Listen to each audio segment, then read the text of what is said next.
আকাশবাণী আগরতলা। স্থানীয় সংবাদ পড়ছি গৌরী চক্রবর্তী। ভারতের বৃহত্তম তেল ও গ্যাস কোম্পানি ওএনজিসি রাজ্যে 4 million metric standard cubic metre gas উৎপন্ন করার লক্ষ্যমাত্রা নিয়েছে। ওএনজিসির chief general manager Rupesh Kumar Sharan জানান, বর্তমানে কোম্পানি 3.5 MMSCMD গ্যাস উৎপাদন করে। তিনি আরও জানান, ওএনজিসির উচ্চ ক্ষমতা সম্পন্ন কূপ রয়েছে, কিন্তু উৎপাদন বাড়াতে গ্যাস সংগ্রহ কেন্দ্রের সঙ্গে সংযোগ করতে অসুবিধার সম্মুখীন হচ্ছে। শ্রী শরণ জানান, কুঞ্জবনে প্রতিরক্ষা এলাকা দিয়ে পাইপলাইন বিছানোর জন্য রাজ্য সরকারের মাধ্যমে প্রতিরক্ষা মন্ত্রকের কাছে অনুমতি চাওয়া হয়েছিল। চলতি মাসে এই অনুমোদন পাওয়া গেছে। এই অনুযায়ী কাজ শুরু হয়েছে। চিফ জেনারেল ম্যানেজার আরও জানান, ওএনজিসি পিএম ইন্টার্নশিপ স্কিমের মাধ্যমে যুবকদের প্রশিক্ষণ দিচ্ছে। এর অধীনে ত্রিপুরায় 300 জনকে প্রশিক্ষণ দেওয়া হবে। প্রধানমন্ত্রী নরেন্দ্র মোদীর পৌরোহিত্যে অনুষ্ঠিত গতকাল কেন্দ্রীয় মন্ত্রিসভার বৈঠকে স্কিল ইন্ডিয়া কর্মসূচিকে 2026 সাল পর্যন্ত অব্যাহত রাখতে এবং পুনর্গঠনের জন্য অনুমোদন দেওয়া হয়েছে। একই সাথে 2022-23 থেকে 2025-26 সময়কালের জন্য 8,800 কোটি টাকার বর্ধিত বরাদ্দ অনুমোদন দেওয়া হয়েছে।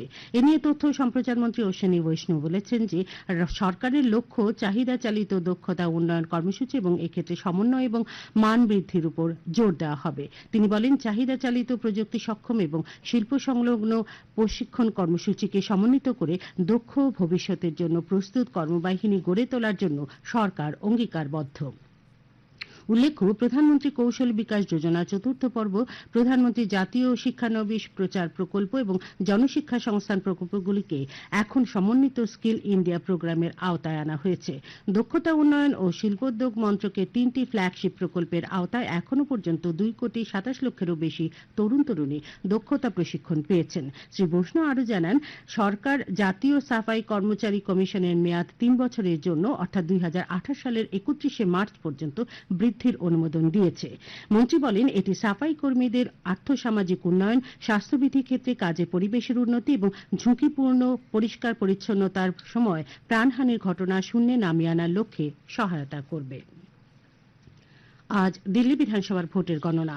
রাজ্যের 11 জেলায় 19টি কেন্দ্রে সকাল 8টা থেকে গণনার কাজ শুরু হবে।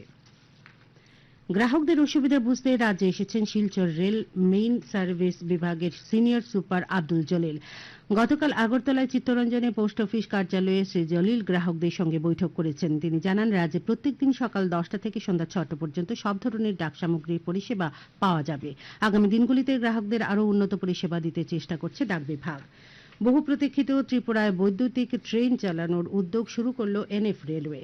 উত্তর পূর্ব সীমান্ত রেলওয়ে যত তাড়াতাড়ি সম্ভব দক্ষিণ আসাম এবং ত্রিপুরায় দীর্ঘ প্রত্যাশিত বৈদ্যুতিক ট্রেন চালানো শুরু করার জন্য সব রকম প্রচেষ্টা চালিয়ে যাচ্ছে। উত্তর পূর্ব সীমান্ত রেলওয়ে স্টেশনের এক আধিকারিক জানিয়েছেন, গত 6 ফেব্রুয়ারি আগরতলা রেলওয়ে স্টেশন থেকে 15 কিলোমিটার দূরে উত্তরে দক্ষিণ আসামের বদরপুর স্টেশন এবং ত্রিপুরার জিরানিয়া স্টেশনের মধ্যে বৈদ্যুতিক লোকোমোটিভ সহ প্রথম মালবাহী ট্রেনের পরীক্ষামূলক যাত্রা সফলভাবে চালায়। সম্প্রতি দক্ষিণ আসাম এবং ত্রিপুরায় বিদ্যুতায়ন সহ প্রয়োজনীয় অবকাঠামোগত কাজ সম্পন্ন হয়েছে।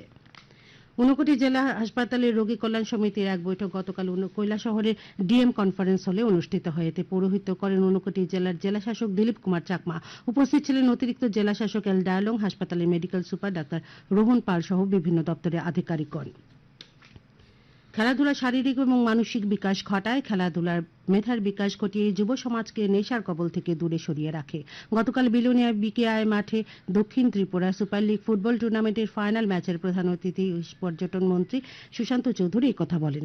অনুষ্ঠানে উপস্থিত ছিলেন দক্ষিণ ত্রিপুরা জেলার জেলাশাসক স্মিতা মল, বিধায়ক অশোক মিত্র, স্বপ্না মজুমদার, দীপঙ্কর সেন প্রমুখ।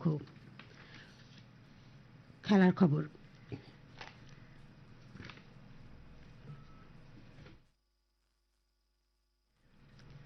উত্তরাখণ্ডে অনুষ্ঠিত 38তম জাতীয় গেমসের এ পর্যন্ত মোট 251টি স্বর্ণপদকের ফয়সালা হয়েছে। এর মধ্যে 39টি স্বর্ণপদক নিয়ে সার্ভিসেস স্পোর্টস কন্ট্রোল বোর্ড তালিকার শীর্ষে রয়েছে। 30টি স্বর্ণপদক নিয়ে কর্ণাটক দ্বিতীয় স্থানে এবং 23টি স্বর্ণপদক নিয়ে মহারাষ্ট্র তৃতীয় স্থানে রয়েছে। এদিকে পুরুষদের ফুটবলে ব্রোঞ্জ পদক পেয়েছে আসাম। তৃতীয় স্থানের লড়াইয়ে আসাম হারিয়ে দেয় দিল্লিকে। আসরের ফাইনালের লড়াইয়ে রয়েছে উত্তরাখণ্ড এবং কেরালা। লন টেনিসে দলগত মহিলা বিভাগে গুজরাট স্বর্ণপদক পেয়েছে। ফাইনালে গুজরাট হারায় মহারাষ্ট্রকে। অপরদিকে পুরুষ বিভাগে কর্ণাটককে ফাইনালে হারিয়ে তামিলনাড়ু স্বর্ণপদক ছিনিয়ে নেয়। টিএসএ পরিচালিত মহিলাদের আমন্ত্রণমূলক সিনিয়র ক্রিকেটের সীমিত ওভারের আসরে গতকাল 3টি খেলা হয়। নরসিংগড়ের পিটিআই মাঠে ব্লাডমাউথ ক্লাব 10 উইকেটে বিদ্যাসাগর কোচিং সেন্টারকে, এমবিবি স্টেডিয়ামে ইউনাইটেড ফ্রেন্ডস 10 উইকেটে কর্নেল কোচিং সেন্টারকে এবং তালতলা মাঠে চাম্পামোড়া কোচিং সেন্টার 9 উইকেটে এডিনগর কোচিং সেন্টারকে পরাজিত করে। আবহাওয়ার খবর। আজ আকাশ সাধারণত পরিষ্কার থাকবে। দিনের তাপমাত্রা সর্বোচ্চ 28 ডিগ্রি সেলসিয়াস এবং সর্বনিম্ন 13 ডিগ্রি সেলসিয়াসের কাছাকাছি থাকবে। আজ ভোরের দিনে সর্বনিম্ন তাপমাত্রা পরিলক্ষিত হয়েছে 10.5 ডিগ্রি সেলসিয়াস। স্থানীয় সংবাদ এখনকার মতো এখানেই শেষ হলো।